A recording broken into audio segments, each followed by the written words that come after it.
어서 오세요. 반갑습니다. 네, 안녕하세요. 반갑습니다. 저희 그 콘텐츠 제목이 이렇게 보시면 예비 후보 탐구 생활이에요. 네. 그래서 완전히 제가, 그냥 분해하는 거네요. 네, 그래서 네. 제가 그 이해운 후보님의 일생을 한번 낱낱이 탐구를 해보도록 하겠습니다. 아, 떨립니다. 자, 이제 유년 생활로 먼저 가보죠. 네. 1964년도에 외가가 있는 마산에서 출생을 하셨죠. 그 후에 군인이셨던 부친의 본가가 있는 제천에서 유년 생활을 보내셨고, 얼마 전에 참 부친상을 당하셨죠. 네, 네, 아버지 네. 천국으로 보내드렸습니다. 다시 한번 명복을 빌겠습니다. 네. 네. 그 제천 유년 생활 동안에 기억나는 에피소드 있으신가요? 그 전에 네. 이제 원래 제천에서 살고 있었는데 네, 사실은 이제 그 엄마들이 옛날에만 하더라도 아이를 낳거나 출산할 때 친정 가서 출산하잖아요. 그렇죠. 네. 예, 그래서 친정 가서 출산하는 바람에 이제 병원이 그렇게 된 거고 사실 제천에서 살고 있던 상황이죠. 그리고 이제 그 출산 끝나고 나서 산후조리하고 나서 이제 다시 또 제천으로 온 거고요. 네, 그리고 유년생활 있다가 그 다음에 부친이 직업군인이셨어요. 네네네. 근데 이제 전방에 이렇게 여기저기 임지를 옮겨 다니잖아요.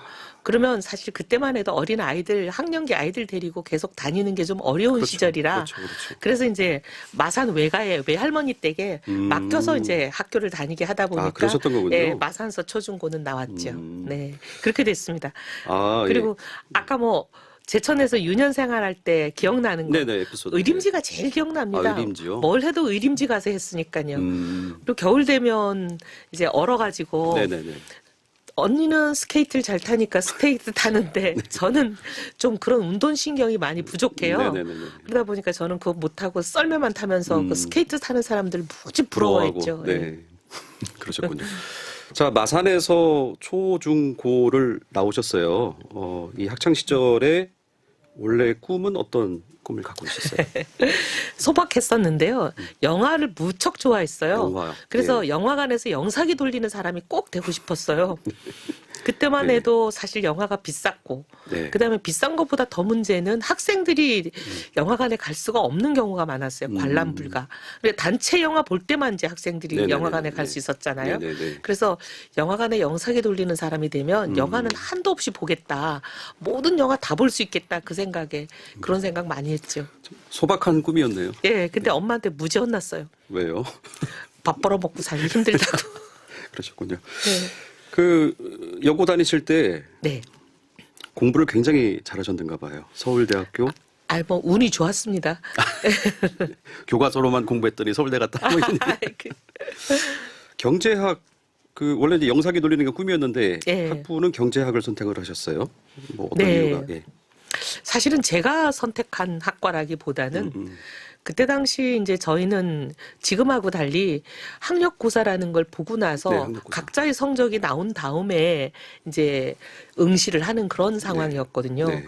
근데 이제 저희 학교는 오랜만에 서울대 좀 소위 말하면 사람들이 좋아하는 과 보낼 수 있는 학생들이 나오니까 좀 그런 곳을 많이 보내고 싶어 해서 법대를 권하는 선생님. 근데 이제 저희 아버지는 법대는 딸아이인데 어떻게 평생 범죄자랑 상대하며 살아야 되냐.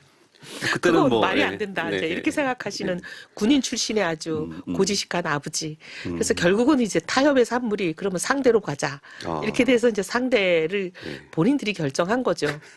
근데 저는 수학을 뿌지시라고 수학을 제일 못하거든요. 그러셨어요? 예, 근데 이제 경제학과가 이렇게 수학 쓰는 건지 네. 그 두 분 다 모르고 저도 몰랐고 가서 보니까 수학만 쓰길래 정말 기겁했어요. 그러나 그 학부를 경제학을 하시면서 지금의 그 소위 이제 경제통이라고 네. 하는 이 닉네임을 갖게 되신 거죠. 네, 사람이 네. 참 운명이라는 게 있나 봐요. 제가 택한 것도 아니고 제가 좋아했던 것도 아닌데 어떻게 보면 남은 인생의 상당 부분을 결정하는 일이 됐던 것 같아요. 그렇죠. 되돌아보면. 네, 예. 네. 저도 뭐 고3 때 돌이켜 보면 그때만 해도 뭐 그 정보가 너무 없어서 예, 맞습니다. 이 과 이름만 봐서는 도대체 뭐 하는 건지. 예. 네. 근데 저는 네. 우리 고등학교 학생들한테 지금 우리나라의 직업이 한 2만 개 된다 그러잖아요. 네네. 어떤 직업이 있고 그 직업은 뭘 공부하며 뭔 일을 하며 맞아요. 그리고 맞아요. 그 직업을 가지면 어떤 생활을 하는지에 대해서 좀 미리 알려주는 그런 걸 좀 했으면 좋겠어요.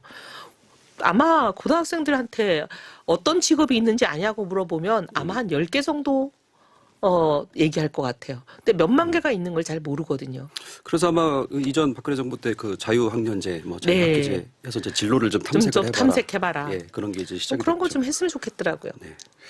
자, 그 후에 이제 미국 UCLA 대학에서 경제학 박사를 받으십니다. 석사는 어디서 하셨어요? 서울대 경제학과에서 했습니다. 하셨고요. 예. 예. 그 유학 시절 힘들진 않으셨어요? 아유, 뭐 날마다 울었죠. 그리고 제가 수학도 못하지만 영어도 못해가지고 공항에 내렸는데 네. 택시 운전하시는 아저씨가 뭐라 그러는데 도저히 못 알아듣겠더라고요. 그러니까 이제 흑인 분들이 하는 영어는 우리가 이제 교과서에서 배운 영어하고 다르잖아요. 네네네. 뭐 도저히 못 알아듣겠고 그 다음에 1학년 때 시험 보는 날인데 저만 그게 시험 보는 날인지 모르고 갔어요. 지난 시간에 그 스웨덴 선생님이었었는데 스웨덴 분들이 하는 영어가 좀 일반 영어하고 다르고 굉장히 알아듣기 어려웠어요. 네. 그래서 그분이 다음번에는 시험을 본다 이렇게 말을 짧게 하셨나 봐요. 네네. 근데 저는 그걸 몰라가지고 아하. 아 정말 난감하게 짝이 없었습니다. 그 시험 어떻게 잘 치르셨어요? 뭐 다행히 뭐 저기 낙제는 안 하고 졸업은 하는 상황이었으니까 그나마 다행이었습니다. 뭐 여튼 시험은 잘 보시는 것 같아요. 네. 그 다음에 이제 경력을 제가 좀 서치를 해봤는데요. 네. 미국 랜드 연구소 연구위원을 네. 하셨고, 한국개발연구원 KDI 연구위원도 하셨고, 네. 예. 또 이런 이력도 있습니다. 유엔 정책자문위원, 뭐 OECD 한국 대표, 대통령 비서실 자문위원, 뭐 이런. 이제 네. KDI에서 일하면서 네네. 주로 그런 이제 외부 활동들을 많이 합니다. 네네네. 예를 들면 OECD 같은 데서 고령화 TF가 뿌려진다. 아. 그럼 이제 고령화 TF를 이제 한국에서 누굴 보낼 거냐 이런 걸 정하죠. 그래서 그런 건 이제 한국을 대표해서 가서 고령화 TF에 일하고 이런 네. 일들이 연구소에 있다 보면 많이 있습니다. 네네네. 자, 이런 경력을 놓고 보면 그야말로 글로벌 커리어 우먼. 감사합니다. 예, 그렇게 이런, 봐주셔서. 네, 타이틀이 잘 어울리시는 분이시고요. 자, 이런 이제 그 경력을 거쳐서 드디어 이제 정치에 입문을 하시게 되는데 이게 맞습니까? 2002년도에 한나라당 울산 중구에 조직책 신청을 하셨어요? 네. 네. 사실은 이제 정치를 할 생각은 평생 해본 적이 없었어요. 네. 정치를 제가 하는 일이라고 생각해 본 적이 없었는데 그때 이제 저희 시어른이 현역 국회의원이셨는데 그렇죠. 울산 중구가 지역구셨어요. 근데 이제 현역인 상태에서 이제 급작스럽게 작고를 하시니까 그 자리에 후임자를 뽑는 보궐선거가 생긴 겁니다. 근데 이제 그때 당시가 97년 대선의 후유증이 아직까지 마무리가 안 됐던 상황이거든요. 네. 97년 대선이라면 저희 보수당 입장에서는 네네네. 처음으로 정권을 이제 빼앗기는 그런 네. 선거였어요. 네. 정권 교체가. 예, 정권 교체가 되는 바람에. 근데 이제 그때 그 처음으로 패하는 선거에서 저희 시어른이 당의 사무총장이셨고, 그 다음에 대통령 선대위에 선대본부장을 하셨는데, 그때 아마 기억하실지 모르겠는데, 총풍, 안풍, 세풍. 네네네네. 이런 게 이제 시끄러웠던 선거예요. 그렇죠. 네. 근데 이게 결국 재판으로 갔습니다. 네. 그러니까 결국 이제 재판으로 갔는데 당연히 사무총장이시고 선대본부장이니까 이 재판에 계속 불려다니는 거죠, 몇 년을. 근데 이제 당시로서는 가족들하고 이제 우리 지구당의 당직자들은 네네네. 고인이 그 재판에 계속 불려다니면서 마음고생 너무 하셔서 그래서 이제 암을 얻었다. 예, 그렇게들 이제 생각하죠. 그리고 이제 자꾸 하셨으니까 본인의 정치 인생 20년이 이게 이제 재판이 마무리되지 않은 채, 그러니까 결백이 입증되지 않은 채로 이제 끝나버리는 거잖아요. 왜냐하면 당사자가 사망하면 재판은 거기서 끝나버리는 거잖아요. 근데 유무죄, 결백을 밝혀줘야 되는데 그게 안 되니까 이제 가족들도 억울하고 이제 당직자들도 억울하고 그래서 이게 고인의 유족 중에서 누군가가 요 1년 남은 임기 요것만 네. 좀 맡아서 하면서 고인의 20년 인생에 그 어떻게 보면은 결백을 좀 네. 밝혔으면 좋겠다. 이렇게 자기들끼리 회의를 해가지고 네. 근데 아들이 아니고 이제 며느리한테 그러게요. 당신이다 이렇게 된 거예요. 근데 이제 아마 고인이 살아생전에 제가 저를 큰 며느리니까 큰애라고 늘 그러시는데 네. 큰애가 정치하면 잘할 거야 그런 얘기를 많이 하셔놓으니까 그러셨어요? 예. 그것 때문에 이제 근데 우리 남편은 정치라면 아주 그냥 담 쌓고 살고 학자시잖아요. 예. 그리고 싫어하고 네. 아버지 선거하시는데도 잘 안 오고 근데 저는 며느리니까 좋아서 갔다기보다는 시댁의 일이니까 의무감에 책임감에 갈 수밖에 없잖아요. 열심히 예, 가서 뭐 열심히 노력하시고. 화장실 청소 열심히 하고 뭐 현수막 끊어지면 붙이고 뭐 이제 그런 거 자비를 많이 했거든요. 네. 근데 그 자비를 한 이유는 제가 전문적인 선거 운동을 할 수가 없으니까 모르니까 네. 자비를만 했던 건데 그게 또 거꾸로 이제 우리 당직자들 눈에는 좋아 보였나 봐요. 아, 야, 네. 저렇게 내려와서 며느리가 자비를 며느리가, 한다. 네. 예. 전화 받고 커피 타고 화장실 청소하고 아 됐다 이렇게 되셔가지고 네. 저기 보궐선거 신청해라 이제 이러시는데 그때는 이제 뭐 사실 고인이 작고한 그 굉장히 가족들 마음에 응어리가 있는 상태에서는 네. 사실 앞뒤 따지지 않고 그냥 공천 신청한 거죠. 근데 뭐 서류 심사에서 가족은 안 된다 그러고 그냥 낙방했습니다. 가족은 안 된다. 예, 뭐 피가 섞인 건 아닌데 어쨌든 가족이다 이거죠. 뭐 가족이어야 될 이유도 없지만 가족이라 안 되는 이유는 또 뭔가요? 그러니까 되게 납득하기 어려운 상황이었는데 하여튼 그래서 서류 심사에서 저는 그냥 낙방을 했어요. 근데 서류 심사에서 낙방을 한 게 이제 저한테 굉장히 큰 일이었던 건 왜 그러냐면 이제 정치권에 이제 선거 운동을 돕긴 했지만 제가 주요한 일을 별로 못 도왔잖아요. 네네. 그러니까 이게 공천이 어떻게 되는지는 몰랐어요. 그런 시스템도 모르고. 예. 네. 공천 신청을 하러 갔더니 입당원서를 써야 당원한테만 주는 거래요, 공천은.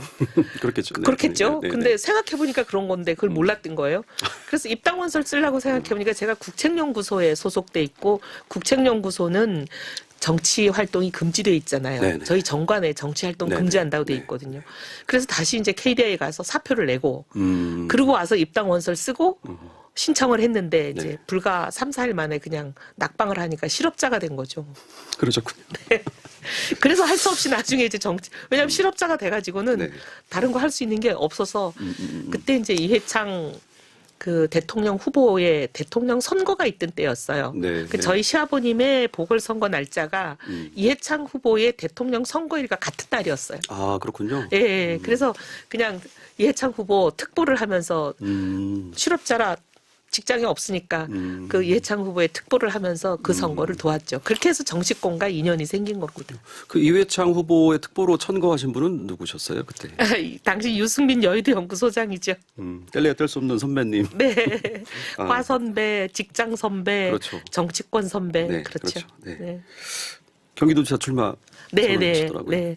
아, 사실 거기는 험지라는 말도 어울리지 않을 정도로 사지거든요. 지금 사지다. 예, 경기도가 그렇잖아요. 네. 이재명 후보의 아성이고 그리고 이번에도 우리 보면은 저희가 많이 졌습니다. 그런 상황인데 대선 때. 예, 네. 이번 대선에서 불과 며칠 전 대선에서 네, 네. 우리가 많이 진 곳인데 험지라기보단 사지죠. 근데 그 사지인 걸 알면서 당을 위해서 헌신하러 가는 거잖아요. 네. 그래서 꼭 그 사지에서 승리를 일궈내셔서 그 당을 위한 헌신이 빛나게 되기를 바랍니다. 만약에 우리 이 후보님도 충북도지사가 되신다면 과 선후배가 동시에 도백이 되는. 네. 꼭 그렇게 되길 부탁드립니다. 네. 이렇게 해서 이제 정계에 입문하시게 되셨는데, 그러니까 원래 정치의 뜻이 있으셨던 건 아니었으나 네, 이런 과정을 거치면서 이제 속된 표현으로 네. 얼떨리우스죠. 네. 뭐 자연스럽게 이제 정치에 발을 들여놓게 되셨고요. 자, 그 후에 2004년 17대 총선에 한나라당 서초갑 국회의원으로 당선이 되셔요. 근데 이 서초로 왜 가셨나요? 사실은 제가 신청한 게 아니고 네. 그때 이제 또 좀 뭐 일이 복잡한데 이해창 후보가 당선이 됐으면 아마 계속 정치권에 머물렀을 텐데 네. 이해창 후보가 낙선하셨어요. 네네. 그래서 캠프가 하루아침에 이제 해체됐잖아요. 네. 그래서 저도 실업자도 됐고 선거도 떨어졌고 네. 그래서 이제 미국에 다시 가서 이제 직장 생활을 하려고 아이들 다 데리고 미국으로 떠났어요. 네. 그랬는데 갑자기 이제 저희 모친이 작고하시는 일이 생겨서 다시 이제 한국에 왔는데 그때 이제 상을 당하니까 여러 조문객들이 오시는데 당에서도 오셨어요. 네네네. 그래서 당에서 세월이 흘렀으니까 이제는 보궐선거가 아니고 본선거 기간이라고.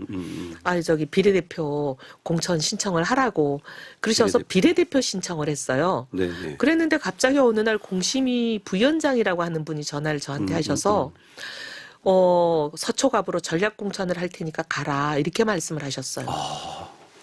근데 제가 서울에 시골에서 올라와서 서울에 유학을 한 그런 사람이잖아요. 네네. 그래서 서초가 어딘지를 몰라가지고 그분이 제가 서초가 어딘지를 모르니까 갑자기 이력서를 보시는지 네네. 시골에서 올라왔네 서울대학교에 그러시더니 그때 뭐 타고 서울 올라왔냐? 네. 그래서 내가 고속버스 타고 왔는데요. 그랬더니 고속버스 터미널에 있는 거기가 서초갑이다 이렇게 터미널 얘기하시죠. 있는 데다. 그러니까 제가 딱 어딘지 알겠더라고요. 음. 그리고 이제 서초갑 가라 네. 그러셨는데 그때만 해도 제가 뭘 몰라가지고 네. 사실 보수 정당에서는 서초갑이 제 인기 1순위거든요. 그렇죠. 네. 근데 저는 그걸 몰라가지고 비례대표 하라 그래서 비례대표 신청했는데 왜 선거를 해야 되냐 네. 이러면서 제가 고민해볼 시간을 일주일만 달라 이랬더니 일주일간 못 준다고 내일까지 답하라고 그러시더라고요. 네. 그 물어보셨던 분도 좀 당황하셨겠네요. 굉장히 당황하시는 거죠. 서초갑인데. 무슨 이런 사람이 있나 이렇게 생각하시는 것 같아요. 그러게요. 네. 자, 여기서 이제 여튼 초선 국회의원으로 이제 당선이 되셨고 그 다음에 재선까지 거침이 없으셨어요. 바로 또 18대 또 재선이 되셨고 초선 재선 때 의정 활동 어떠셨어요? 굉장히 열심히 했던 기억이 납니다. 그리고 네. 모든 사람이 야 진짜 악발이다. 그런 말씀 많이 하셨는데 네네. 지금도 이제 생각나는 건 뭐냐면 초선이 되자마자 노무현 대통령 시절이었어요. 네. 지금 이제 문재인 대통령도 부동산 실패로 많은 분들에게 고통을 안겨주셨는데 그때 노무현 대통령 때도 마찬가지였어요. 버블 세븐이라고 특정 지역을 딱 꼭 집어가지고 일종의 세금 폭탄을 사실 투하한 거잖아요. 네. 그래서 결국은 노무현 대통령의 그 정권이 막을 내리는데 그때 당시 이제 부동산 이 세금 폭탄이 일조를 했는데 그 중에 하나가 이제 종부세라는 새로운 제도를 도입을 하셨어요. 그때요? 예, 그때요. 근데 제가 이제 2004년에 국회에 왔는데 그 해에 이제 종부세를 들여오시는 거예요. 네네. 근데 이제 저희 입장에서는 이거는 이중과세인데다가 그다음에 여러 가지로 이거 미실현 이득에 대한 과세이기 때문에 이거는 뭐 위헌 소지도 많고 계속 반대를 했죠. 근데 대통령을 상대로 뭐 국회의원 일개 국회의원이 싸운다는 건 불가능한 얘기잖아요. 네. 그리고 지금은 종부세가 뭔지 많은 분들이 아시지만 그때는 종부세라는 게 알려져 있지도 않고 네네. 그리고 전국의 다른 지역은 관심도 없고 근데 저희 지역은 유독 관심이 있고 지역구. 예, 그래서 이제 할 수 없이 이거 이제 거리 서명 운동하고 그다음에 위헌 소송 제기하는 거 같이 힘을 합하고 그러면서 계속 방송에 나가서 이게 왜 문제가 있는지 끊임없이 이제 설파를 하고 결국 나중에 이제 이게 종부세가 제가 고쳐야 된다라고 얘기하면서 냈던 개정안 네. 그 개정안대로 헌재가 판결을 내렸어요. 예, 그랬어요. 네. 제가 두 가지 문제를 제기했는데 네. 헌재가 그 두 가지 다 문제 있다고 판결을 내린 거예요. 집 하나밖에 없는 사람에게 종부세를 부과하는 거는 이거는 위헌이다. 이게 제 주장이었고 그다음에 부부가 합산을 하는 거는 이건 위헌이다. 부부는 별산으로 해야 되는데 네네네. 예를 들면 6억짜리 집이면 3억 나눠 가지고 있으면 종부세 대상이 아닌 게 되잖아요. 네네네. 근데 이거를 전부 다 종부세 대상으로 만들려고 부부 합산을 해가지고 무조건 종부세다 이렇게 되니까 그거는 부부가 경제 주체로서의 개별 주체로서의 독립적인 권리를 가지는 그 헌법에 반한다. 이래가지고 제가 이건 부부 별산 해야 된다라고 이제 주장을 했는데 그게 두 개 다 위헌 판결이 나고 네. 그다음 헌법 불합치 판정이 났어요. 그렇군요. 근데 그렇게 되면 이제 위헌 판정이 나면 그 위헌인 법률에 의해서 냈던 세금은 돌려줘야 되거든요. 네. 그래서 6,345억 원을 환급을 해줬어요.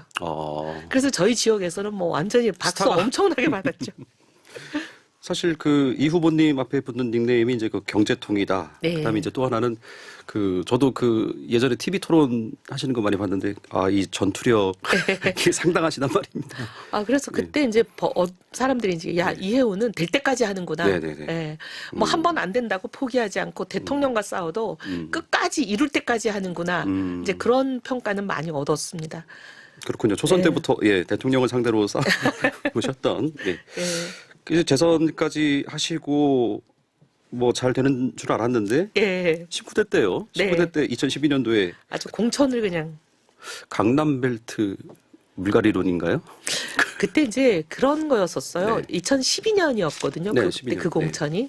근데 2012년은 봄에는 총선이 있었고 겨울에는 박근혜 대통령이 있었죠. 대통령으로 당선이 되시는 해예요. 그렇죠. 그러니까 이제 박근혜 대통령 입장에서는 대선을 준비하는 총선이잖아요. 네. 근데 그때 이제 바로 직전에 무슨 일이 있었냐면 2011년 말에 그 서울시장 오세훈 시장이 무상급식 가지고 이제 아. 전쟁을 벌이다가 사퇴를 해버렸어요. 네. 그래서 생긴 보궐선거에 안철수라는 사람이 갑자기 등장을 해서 막 네. 폭풍적인 인기를 구가했고, 음. 그 다음에 박원순이라는 사람이 갑자기 정치권에 등단을 해서 서울시장이 됐어요. 네네네. 그래서 이제 저희 당 입장에서는 완전히 그냥 사면 초과에 몰려서 아. 2012년 4월에 있는 총선은 우리는 이제 완전히 이거는 희망이 없다. 그래서 우리 참패, 필패론이 퍼져 있던 때예요. 그러니까 총선을 필패하게 되면 겨울에 있는 대통령 선거마저 이제 어려워지는 어려워질 수 거잖아요. 있고. 네. 그러니까 박근혜 대통령 입장에서는 이제 굉장히 그 총선에 이제 심혈을 기울이는 비대위원장이 네. 되셨는데 네네네. 그때 뭐라 그러냐면 박근혜 최측근으로 제가 분류되고 있던 때니까 네, 친박. 최측근이 안방에서 좋은 안방을 양보를 해야 아. 겨울에 박근혜 대통령 선거에 도움이 되지 않겠냐 이 논리였어요. 그래서 그러니까 가장 가까운 사람이 제일 좋은 곳에서 양보를 해라. 아, 그 논리였습니다. 그걸 이제 네. 받아들였죠 제가. 네. 그 정말 좋은 지역구를 그때 보니까 그 검사 출신이 되셨어요, 김효선 네네. 씨. 예. 공천 신청을 안 한 분이 됐어요. 예. 네. 하여튼 그런 우여곡절이 있었고요. 네. 그럼에도 불구하고 그 해 아까 말씀하셨던 그 해 말에 그 대선이 있었는데 중앙선대위 공동부위원장을 하셨고 네. 예, 대선을 승리로 이끄셨습니다. 네. 예. 그 후에 이제 다시 3선이 되는 게 20대 때네요. 2016년도에. 예. 그 이때는 뭐 공천받는데 어려움은 없으셨어요? 아니요. 그때는 정말 어려웠던 게 저는 이제 제 지역구인 서초로 돌아간다. 네. 왜냐하면 박근혜 대통령을 탄생시켰으니까. 네, 네. 박근혜 대통령의 탄생을 위해서 희생하라는 거였는데 그 희생은 이미 했고 네, 네. 대통령은 탄생했으니까 이제 제 지역구로 돌아간다라는 생각이었는데 근데 박근혜 대통령하고 이제 그 사이에 사이가 이제 틀어져 가지고 아, 박근혜 대통령이 조윤선이라는 자객을 보냈어요. 자객이요. 일종의 이제 모든 언론이 그때 자객이라고 썼죠. 네. 왜냐하면 이해운을 날리기 위해서 네. 장관을 시켰던 네. 박근혜 정부에서 장관을 한 그 조윤선이라는 사람을 이제 내려보냈다. 네. 이래가지고 그게 한 4, 5개월 동안 연일 거의 매일 뉴스에 났었습니다. 네네. 근데 그 치열한 경선을 치렀는데 결국은 이제 대통령이 미는 사람을 이겼다. 이것 때문에 이제 또 많은 사람들이 또 이해운 주로 해내는구나. 대통령하고 싸우시는군요. 대통령한테 찍히는 게 전공인가 봐요. 그러시군요. 3선 때는 어떠셨어요? 3선 때 의정 활동이요. 네네네. 근데 이제 저희 3선의 의정 활동이 참 지금 돌아보면 여러 가지 이제 역사적인 사건들과 굴곡이 많았는데 저희가 2016년 6월에 개원을 합니다. 네. 그래서 국회로 갔죠. 네네. 근데 7월에 그 탄핵의 시초가 되는 소위 그 태블릿 PC 네. 사건 그 최순실의 이제 그 재봉실 네네네. 그게 영상이 터집니다. 그래서 7월부터 사실 어떻게 보면 탄핵 열차가 서서히 달리기 시작하는 거죠. 네네. 그래서 이제 9월에는 이미 이제 국정감사에서는 이게 뭐 완전히 그냥 탄핵이 그냥 온통 모든 것을 다 잠식을 해버렸죠. 네네. 그런 상황이었습니다. 그래서 이제 그렇게 해서 탄핵하고 그 다음에 문재인 대통령 당선까지 이게 이제 완전히 숨가쁘게 이렇게 달려오고 그다음에 저 입장에서는 저는 그때 이제 국민적인 그 여론 또 이제 탄핵이었지만 그때 당시 이제 사실 말하기가 힘든 비화이긴 한데 박근혜 대통령은 탄핵이 오히려 더 국정 운영에 복귀할 수 있는 아주 깔끔하게 복귀할 수 있는 더 빠른 방법이라고 보셨던 것 같아요. 네, 그래서 이제 저희가 직접 박 대통령하고 소통할 수 있는 그런 상황은 아니었고 중간에 이제 대리인이 있어서 이제 우리와 박근혜 대통령 사이를 이제 소통을 해주셨는데 그 대리인이 박근혜 대통령 뜻이 그때 뭐 연일 촛불이 거의 청와대 앞까지 진격하던 시절이잖아요. 이제 그렇게 되면 거기서 논란이 계속되면 이게 국정 운영에 장악력이 생기기가 어려운 거 아니에요. 네네. 근데 이제 탄핵을 추진을 했을 때는 헌재에 가서 이게 부결이 딱 돼버리면 네네.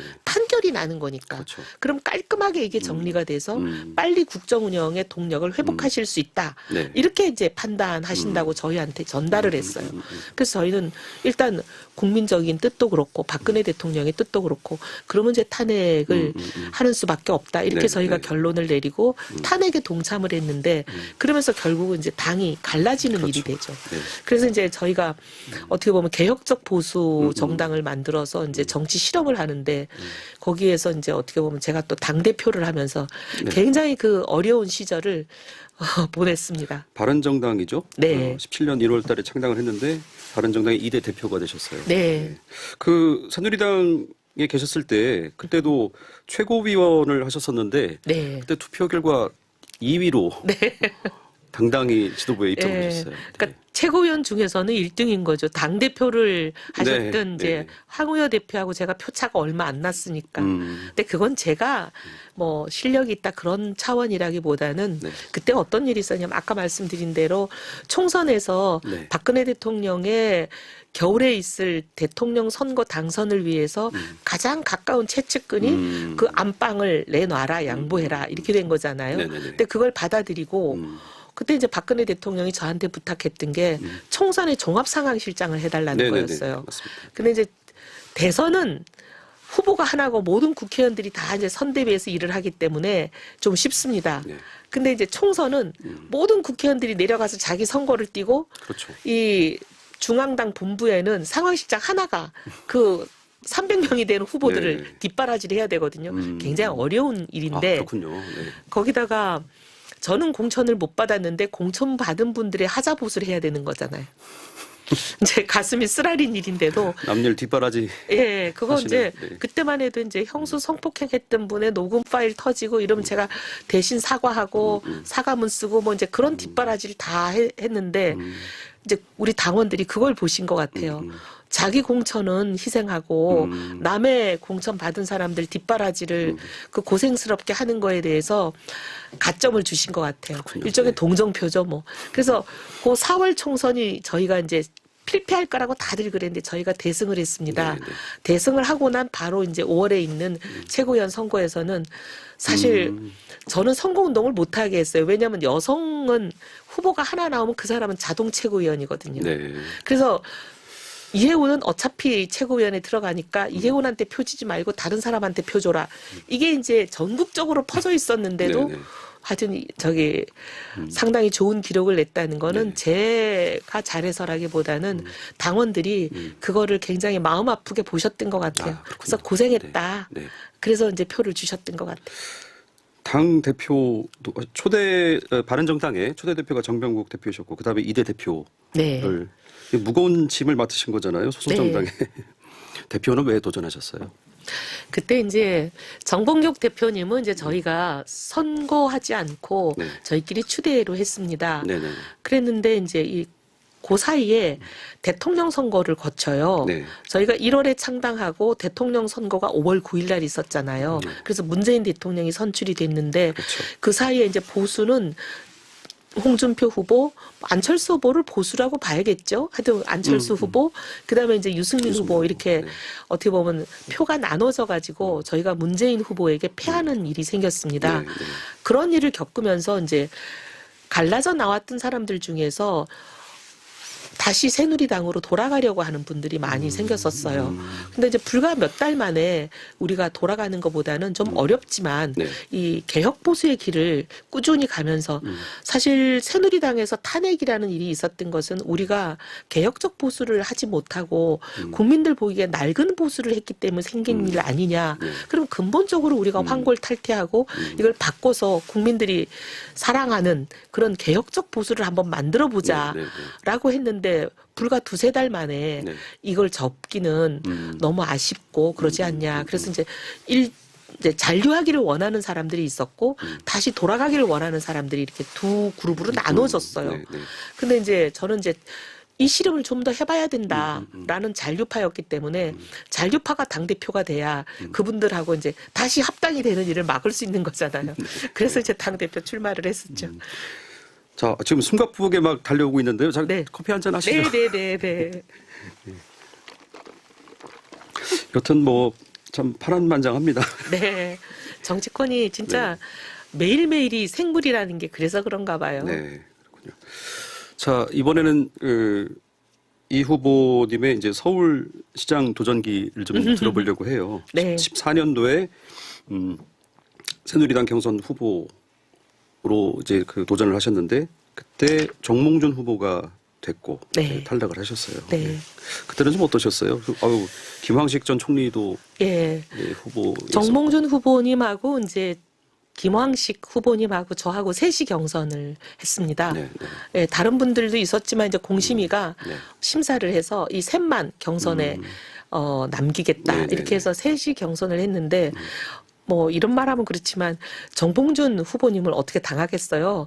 대권에도 왜요? 나오셨던 분이고 아, 네. 그다음에 김황식 총리님도 네. 사실 이제 대권 생각을 그때 하셨던 분이잖아요. 네, 네, 네. 그리고 박근혜 정부에서 전폭적으로 지지해주는 그런 상황이었습니다. 네. 그렇지만 그래도 뭐 그런데 굴하지 않고 제 생각을 밝힐 수 있는 기회라고 보고 열심히 끝까지 잘 완주했습니다. 네, 네, 네.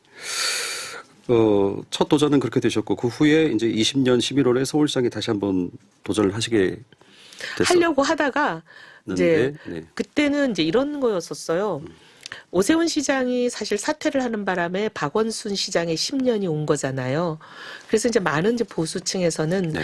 오세훈 시장은 서울시장을 진보에게 넘겨준 어떻게 보면 원죄가 있기 네네네. 때문에 다시 서울시장에 나오면 안 된다라는 그런 분위기가 있었고, 그래서 이제 저는 당연히 오세훈 시장이 나오지 않을 걸로 알고 네, 네. 본인에게도 여쭤봤는데 절대 안 나온다. 이렇게 도와주겠다. 이제 이러셔가지고 이제 출마 준비를 하고 있는데 네. 오세훈 시장님이 이제 생각을 말을 바꾸셔가지고 바꿨어요. 출마를 선언했어요. 그래서 아예 뭐 이러면 오세훈 시장이 나오면은 뭐 그냥 오세훈 시장을 돕는 게 더 맞다. 네. 그렇게 생각하고 이제 출마 준비를 하다가 후보 등록 이런 건 안 하고 네네네. 그냥 뭐 오세훈 시장의 손을 들어줬죠. 네.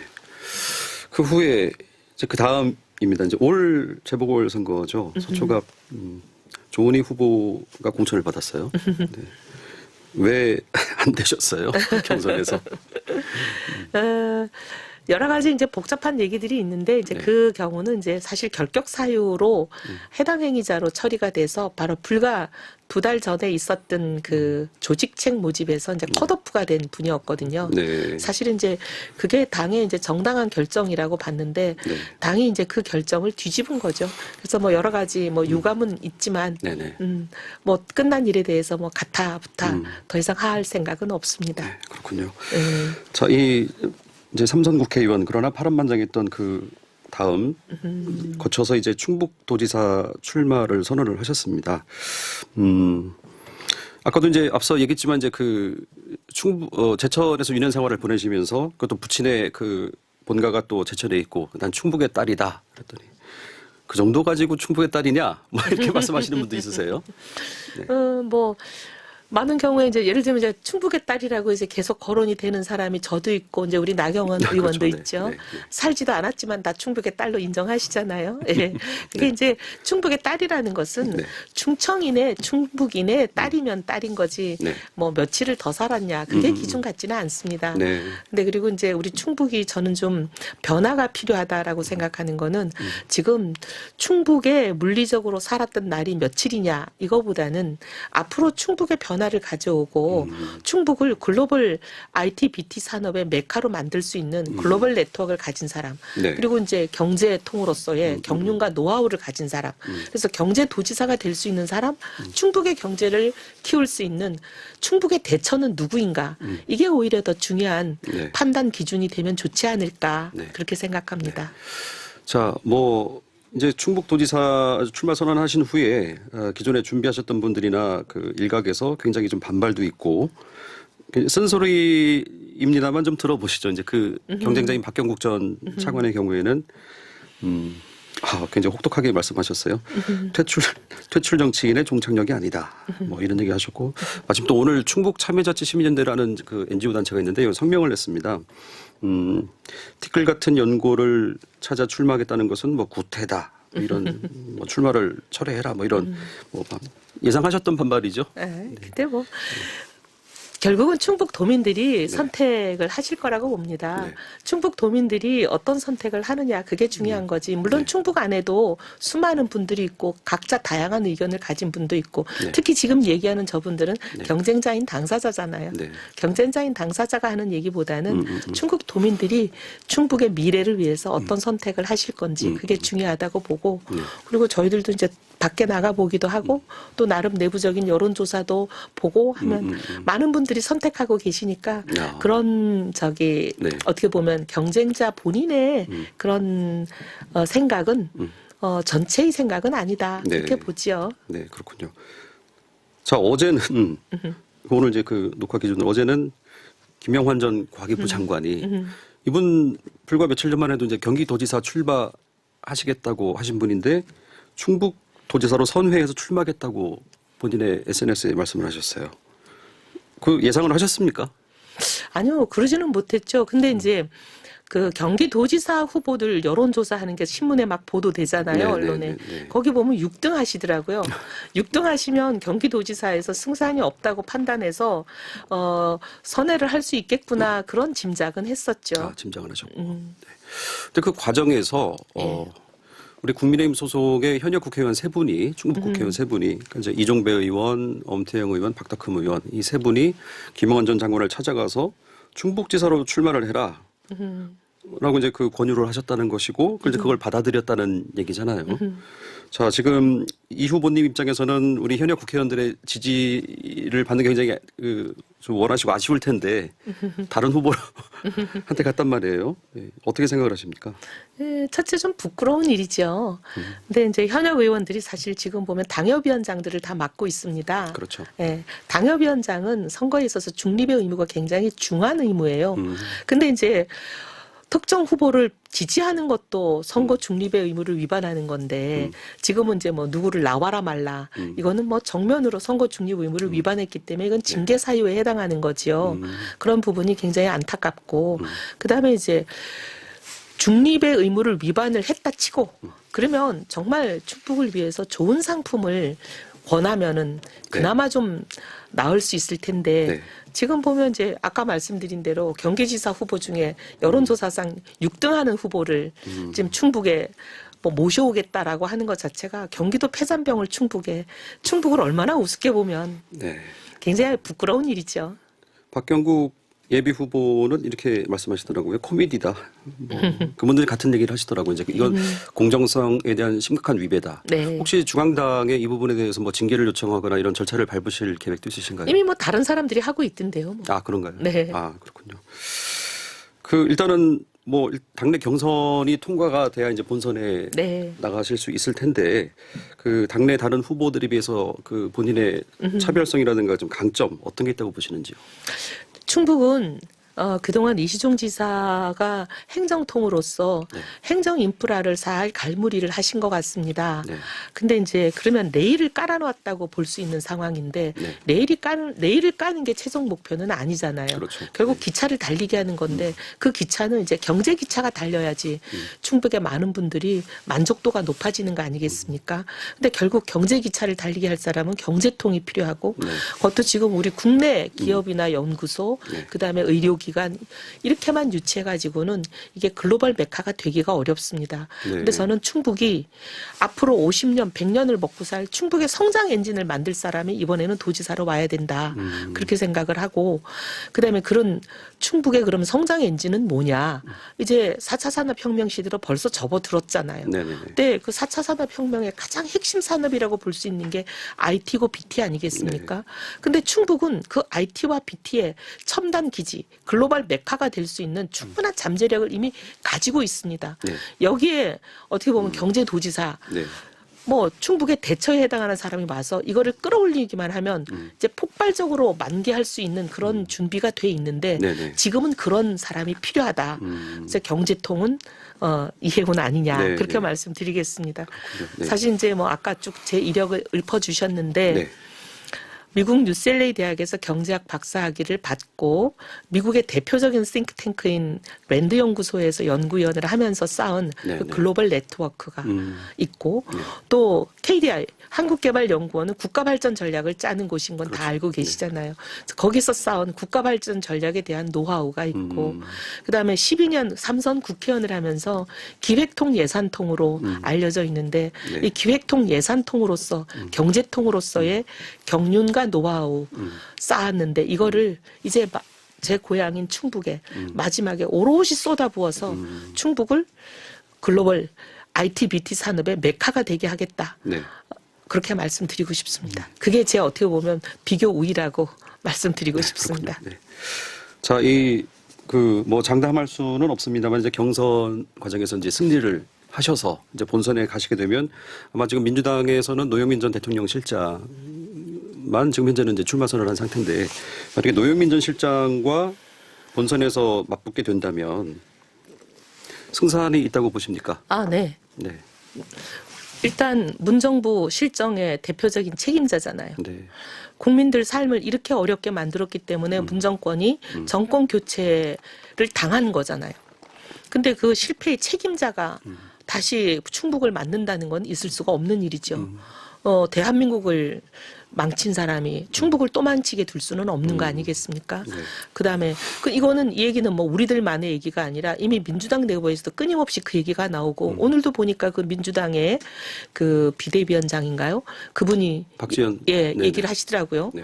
부동산 정책 실패 그리고 문정권 실패의 책임자들을 공천 줄 수는 없지 않냐라고 말씀하고 계시고 여러 가지 이제 그런 면이 저는 충북 도민들도 현명하게 보시리라고 생각합니다. 네. 알겠습니다. 지금 의원님, 후보님 말씀하셨던 내용은 만약에 이제 이분들이 또 이 자리에 또 오시게 되면 그분들 말씀도 한번 들어보겠습니다. 아, 그렇죠. 네, 예. 예. 자, 도지사가 만약 되신다면 네. 제일 먼저 어떤 일 하시겠어요? 저는 일단 글로벌 기업들 그리고 국내 유수 기업들 네. 충북에 유치하는 일에 올인할 생각입니다. 그게 굉장히 중요하죠. 네. 근데 이제 기업만 와가지고는 되지는 않고 지금 이미 기업들은 좀 와 있습니다. 벌써 청주에도 보면은 하이닉스가 있고 네. 그다음 SK 솔루션도 와 있고 SK도 있잖아요. 네. 근데 이게 시총으로 보면은 코스피 시장을 기준으로 보면 5위 안에 드는 굉장히 큰 기업들입니다. 네. 상당히 중요한 기업들이 이미 와 있죠. 그리고 코스닥으로 봐서도 사실 셀트리온 제약이 여기 와 있잖아요. 네네. 그래서 이게 보면은 코스닥에서도 상당히 중요한 기업들이 와 있는데 네. 더 와야 되고 더 오는 거 더하기 기업만 와가지고는 이 도민들이 삶의 질이 향상되는 거를 피부로 느끼기는 좀 어렵습니다. 네네. 근데 이게 이제 집적화되는 게 중요하죠. 왜냐하면 교육, 문화, 의료 이런 게 사실 수도권 수준이 돼야 네. 지금 뭐 큰 병 나면 서울 가는 이런 일은 없어야 되지 않겠습니까? 네. 그러니까 이제 그런 정도의 대한민국 최고의 의료, 교육, 네. 문화가 충북에서 만개할 수 있도록 네. 이 연계하는 일들을 많이 해야죠. 혹시 뭐 지금은 밝히시기가 좀 어려울 수 있는데 염두에 두신 기업들도 있으시고요. 아이 그럼요. 예, 예. 적절한 기회가 되면 저희 한번 들어보도록 예, 하겠습니다. 예. 네. 지금 공약하고 정책 막 정리하고 계시죠? 네, 네. 1번 공약, 대표 공약 어떤 거 좀 생각하고 계세요? 아니 아까 말씀드린 게 이제 IT/BT 글로벌 메카를 만들겠다. 네네. 네. IT, 그게 BT 제일 글로벌 중요하다고 봅니다. 메카를 만들겠다. 예, 충북을 IT/BT 산업의 글로벌 메카를 만들겠다. 이게 저는 굉장히 충북의 앞으로 한 50년, 100년을 그 책임질 수 있는 성장 동력, 네. 성장 엔진이라고 봅니다. 제가 지금 기사를 찾아보니까 공정경제특별도. 네. 제가 이걸 읽고 나서 사실은 잘 감이 잡히진 않습니다. 공정경제특별도. 그게 이제 네. 경제특별도라는 게 이제 아까 이제 말씀드리는 네네네. 대로 이제 네. 지금 이제 충북은 경제에 집중할 때다. 네네. 행정의 인프라나 이런 거 앞으로 이제 경제의 꽃을 피울 수 있는 이런 기본 준비는 상당히 돼 있으니까 네네네. 이제는 경제에 집중해서 경제의 꽃을 피울 때다. 이런 의미로 이제 경제특별도가를 만들겠다는 뜻이고요. 왜 앞에 공정을 붙였냐면 네, 공정. 사실 어떻게 보면 충청 충북을 포함해서 충청하면 많은 국민들 머릿속에 균형 발전의 수혜자로 생각하고 있습니다. 세종을 네. 수도를 이전한다는 그 20년간의 그 논란, 그걸로 결국은 그 논란의 핵심은 뭐였냐면 균형 발전이다. 수도권에 밀집돼 있는 인구와 자원을 어떻게 보면 충청으로 가지고 온다, 이런 의미였는데 지금 거의 한 20년이 되고 난 이 상황에서 되돌아보면 오히려 역균형 발전의 피해를 충북이 보고 있다. 이건 공정하지 않다. 그래서 이건 어떻게 보면 균형 발전을 그 진정한 의미를 회복하는 거, 이게 공정을 회복하는 길이다. 아, 그 뜻이군요. 예. 예. 왜냐하면 충북에서 사실 인구와 자원이 세종으로 지금 빠져나가고 있는데 충북은 균형 발전의 수혜자가 아니라 피해자인 거예요. 이건 잘못된 거다. 네. 이건 막아야 된다. 막는 정도가 아니라 다시 충북으로 오게 만들어야 된다. 수도권에 있는 인구와 자원들이 충북으로 몰려오게 만드는 거. 그게 이제 아까 말씀드린 이제 기업도 그러고, 그다음에 이제 방사강 가속기 같은 걸 예를 들면 방사강 가속기 유치한 걸로 끝날 수는 없는 거예요. 그렇죠. 네. 그것만 중요한 게 아니라 그렇게 그걸로 끝나버리면 아무 의미가 없습니다. 오히려 돈만 쓰는 거죠. 근데 이제 대학이 오고 연구소가 오고 또 이것을 사용해서 물질을 만들어낼 수 있는 기업들이 와야 대학과 연구소는 사실 방사강 가속기 실험을 통해서 이제 기업이 쓸 수 있는 여러 가지 이론적 그런 토대를 제공하는 거잖아요. 근데 이런 일들이 국내 연구소, 국내 대학만 오는 게 아니라 사실 외국 연구소, 외국 대학들의 국내 분원, 그리고 이제 외국 기업의 국내 지사, 이런 경우 이제 클러스터를 만들 수 있도록 집적화하는 게 굉장히 중요한데, 그건 사실 이제 글로벌 네트워크나 글로벌 경험이 있는 글로벌 경제통 이해운이 잘할 수 있다, 이렇게 말씀을 드리고 싶습니다. 그렇군요. 네. 이제 좀 알겠습니다.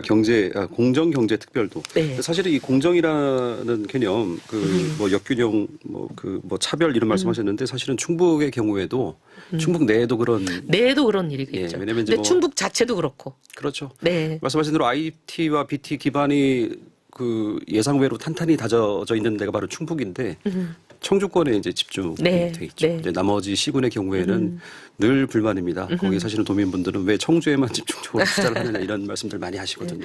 근데 이제 사실 그런 것 같아요. 이제 지역의 그 특성을 잘 살려서 특화한 다른 산업으로 그 지역의 경쟁력을 높일 수 있는 거거든요. 남부 사군을 예를 들면 옥천은 저기 묘목 아니겠습니까? 그다음에 영동은 포도죠. 그다음에 괴산도. 그래서 이제 이런 배추, 이런 특화 작물들이 있고 지역 특성이 있는 거잖아요. 근데 지금 보면은 판로 이런 게 굉장히 어려운 상황이잖아요. 그럼 판로를 사실 도가 나서서 그 판로의 레일을 깔아줘야 됩니다. 그래야 도가 나서서 그런 일을 하는 게 이제 공공 부분이 해야 될 일이죠. 왜냐하면 서로 연계가 잘 안 돼서, 또는 연계하는 과정에서 비용이 너무 과다하게 발생해서 이게 수지가 안 맞는 그런 경우들은 도가 이런 것을 비용 지원도 하고, 그다음에 이제 어떻게 보면 인프라도 깔고 플랫폼을 만들어 줘야 되는 거죠.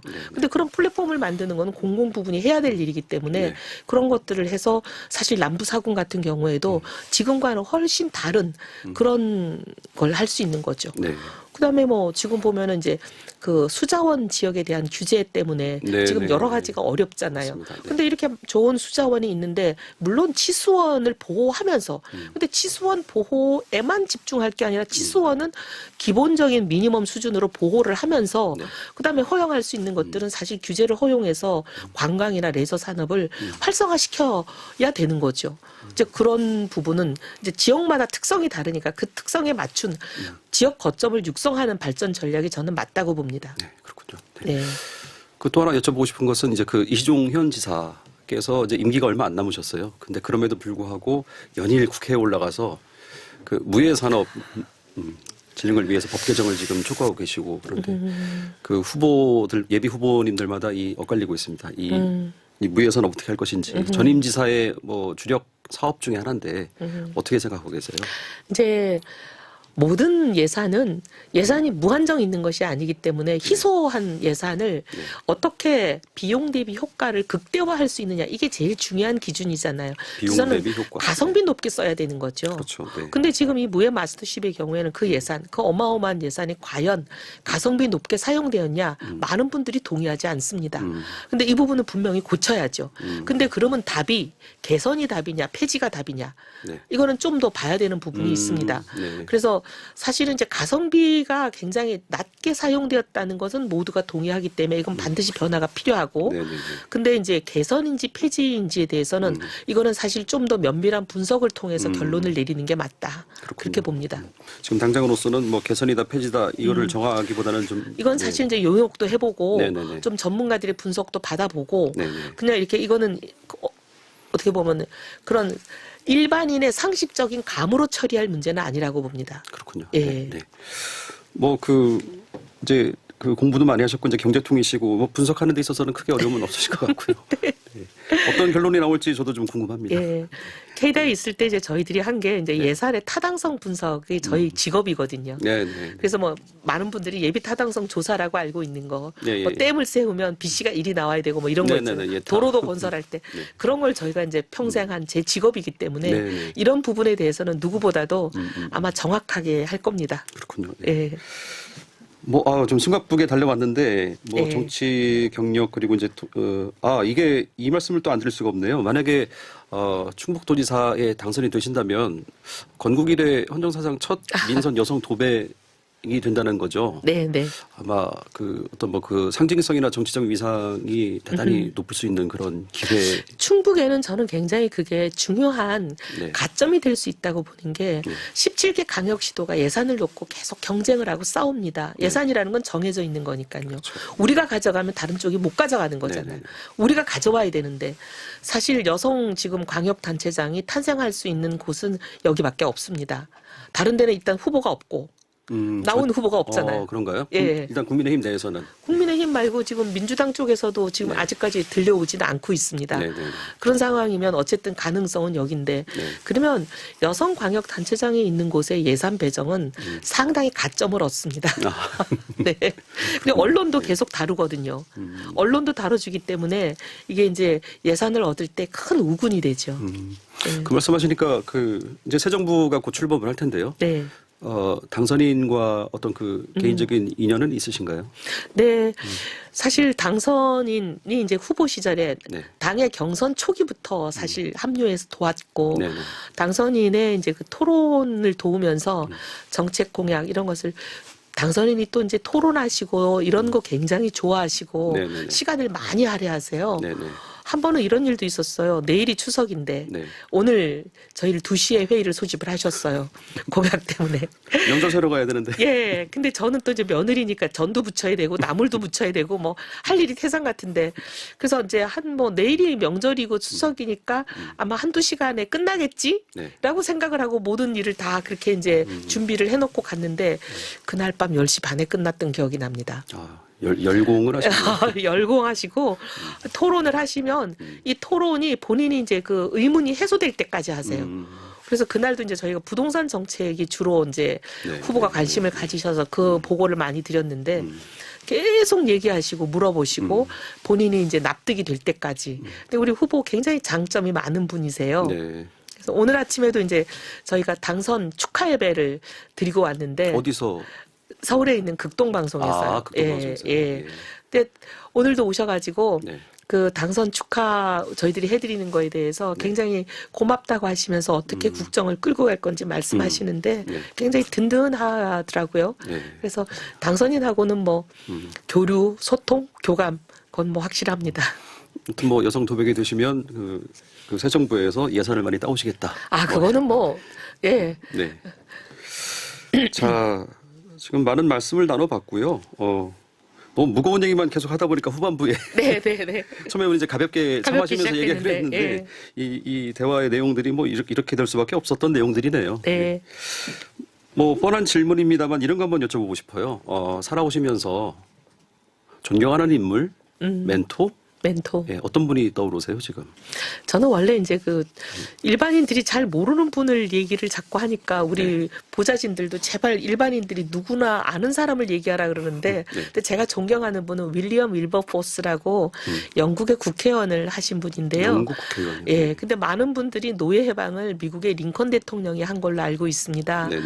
그런데 사실 시작은 영국에서 이 노예 무역에 대한 폐지 법안을 40년간 계속 제출해서 사실 그때만 해도 귀족들은 노예무역으로 어마어마한 부를 네네네. 누리고 있었기 때문에 의회는 귀족들이 장악하고 있는 곳이잖아요. 네네네. 근데 이분도 귀족 출신입니다. 하지만 끊임없이 그 노예 폐지가 얼마나 비인권적이며 이거는 사람이 해서는 안 되는 일인지를 이걸로 인한 부를 취득해서는 안 된다는 거를 눈을 감을 때까지 설득하시고 결국 네네. 마지막에 네. 이게 통과됩니다. 아. 그런 일을 하신 분이라서 저는 정치라는 게 그런 것 같아요. 저도 해보니까 어떤 가치를 가지고 그 가치가 옳다고 확신을 하면 그 가치가 이루어질 때까지 될 때까지 하는 게 정치라고 저는 생각합니다. 네. 네. 그래서 그런 불굴의 의지 그리고 옳은 가치 세상이 비난하고 돌을 던져도 옳은 것에 대한 확신 이런 부분에 있어서 저는 윌리엄 윌버포스 굉장히 존경하고요. 네네.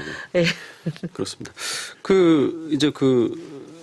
이제 경제학을 하시고 뭐 KDI 연구위원도 하시고 이제 정치인 생활 오래 하셨는데 그 읽은 책 중에 본인의 어떤 그 진로를 그 헤쳐나가는 데 있어서 큰 가르침이 됐던 그런 책 같은 게 있었나요?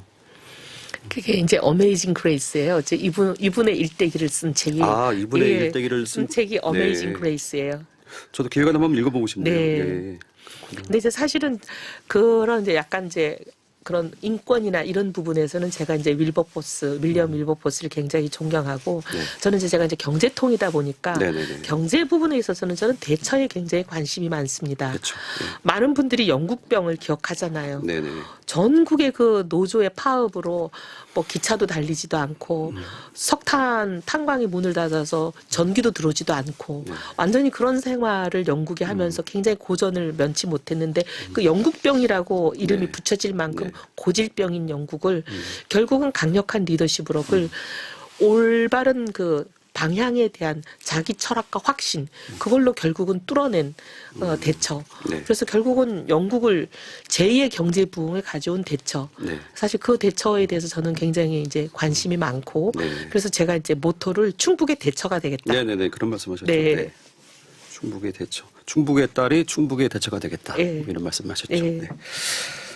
잘 알겠습니다. 지금 후보님 처음 이제 뭐 출생부터 지금 현재까지 쭉 한번 훑어봤는데요. 많은 이야기가 오갔고 혹시 뭐 좀 오늘 꼭 하고 싶었던 얘기가 있었다든가 뭐 마지막으로 하실 말씀 있으시면. 뭐 그런 것보다도 이제 윤석열의 경제통 이해훈이 네. 충북을 키울 경제도지사가 돼서 네. 정말 충북의 대처처럼 네.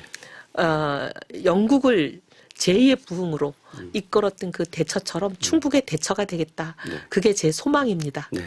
예, 소망이 이루어질 수 있도록 네. 많이 좀 도와주십시오. 잘 알겠습니다. 건승을 빌고요. 네. 당내 경선에서 만약에 이제 그 승리를 하시게 되면 네. 오늘은 예비 후보 탐구 생활인데 후보 탐구 생활. 다음에는 후보 탐구 생활로 네. 해서 다음에 오늘은 이제 살아오신 얘기를 했으니까 만약에 네. 그렇게 기회가 되면 다음에는 네. 뭐 우리 충북 발전 정책 네. 공약에 대해서 좀 길게 얘기를 나눌 수 있었으면 좋겠습니다. 네, 꼭 그런 기회가 오기를 바랍니다. 건승을 빌겠습니다. 네, 감사합니다. 오늘 감사합니다. 네, 안녕히 계세요. 네.